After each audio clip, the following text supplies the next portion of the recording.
Did you know that there are only 3 small windows of opportunity in a baseball and softball player's life where they can develop elite level rotational athleticism? But if you miss out on those windows, it can become exponentially harder, if not impossible, to catch up. And in this video, I'm gonna walk you through a simple, at-home, 7-point rotational athleticism test to help you identify if your child might be missing critical movement patterns that they need to hit and throw for power. This is a test I was turned on to when my kids were younger that allowed me to identify movements they weren't doing well, that if we weren't gonna go and fix them, we're actually gonna end up holding them back from future success as far as rotational sports like baseball and softball are concerned. Now, like I said, there are 3 specific stages where your brain and body become primed to learn and master movement patterns faster than in other times of your life. The first is ages 5 through 8, where kids build foundational movement skills like balance and coordination, where there are actually 7 movements you need to be able to do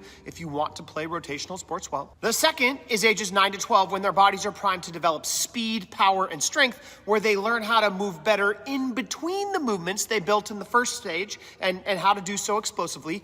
And then the third is during puberty, where the body and the mind refine everything that you've built up to that point in the first 2 stages and take it to another level. But here's the problem. If you don't build the movement patterns during the right windows of opportunity, it becomes exponentially harder to learn them later. Not impossible, but definitely harder. So you want to make sure these are mastered as soon as possible. These movements are easiest to teach when kids are between the ages of 5 and 8 years old, get 3 to 5 times harder to teach if you wait till 9 and 12, and they get 10 times harder to learn if you wait until after puberty. So think about it like learning a second language, right? It's much easier to do at the age of 5 than at the age of 25. So the question is, how do you know if your child is on track, or if there are hidden deficiencies that are kind of holding them back that you need to address if you want to help them learn to hit and throw better? Well, that's where our 7-point rotational athleticism test comes in. It's a simple screening tool that you can do at home in under 15 minutes to check for movement deficiencies that are critical for unlocking power in your kids' hitting and throwing abilities. Here's how the test works. Number 1 is the overhead squat test. This is a test that checks your overall mobility and stability, where what you're trying to figure out is if you can do a deep squat with your heels down on the ground and your arms directly overhead. And if your athlete can't keep that bar directly over their head, or if they round their back, or when they squat, they can't keep their heels on the ground and their toes come up, that's marked as a fail. Number 2 is the seated trunk rotation test, which measures thoracic spine rotation to make sure that you can rotate at least 45 degrees on each side. Third is the single leg balance test. This checks for balance and stability, where we ask the athlete to balance on one leg for 30 seconds with their eyes closed and to not fall over, and to do so on both of their legs, test the left and the right. This not only measures balance on the one leg, but it also measures proprioception, tough word, which is a huge part of learning how to be a good rotational athlete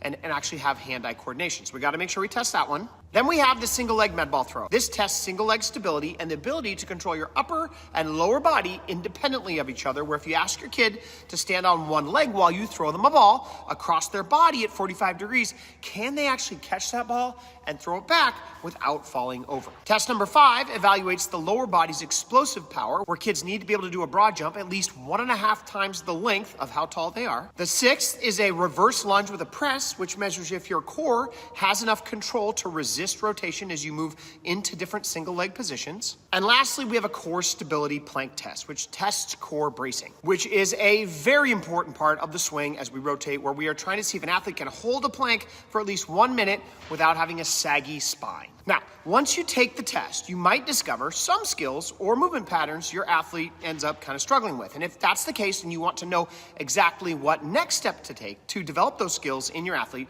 no matter what age they are in, then we've got the solution for you. It's called the Power Pillars program, and it is designed specifically for baseball and softball players to develop elite level rotational athleticism.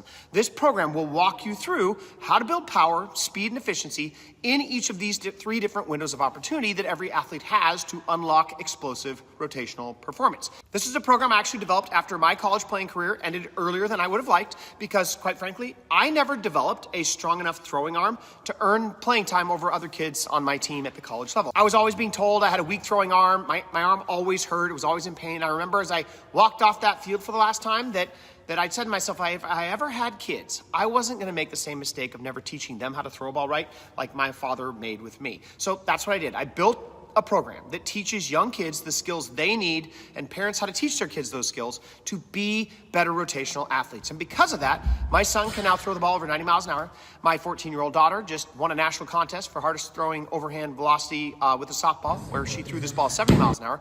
And it's basically all because I used this movement screening and this philosophy of training movements first and before you train skills on my own kids, unlike my father did with me, and it's really helped them excel at rotational sports. So if you're ready to help take your kids hitting and their throwing to the next level, click the link below to learn more about the Power Pillars program. Or if you are not ready for that just yet and would like to just know more about like how to go through an in-depth walkthrough of how to do this test with your athlete and evaluate the results, I've also included a link in the description where you can sign up for a free guide that breaks all of this testing down for you step by step. And lastly, if you found this video insightful, please hit that like button, subscribe for more tips, and drop a comment below if you have any questions about the test or training strategies at all. I'll see you in the next video and down in the comments where I'm happy to answer anything.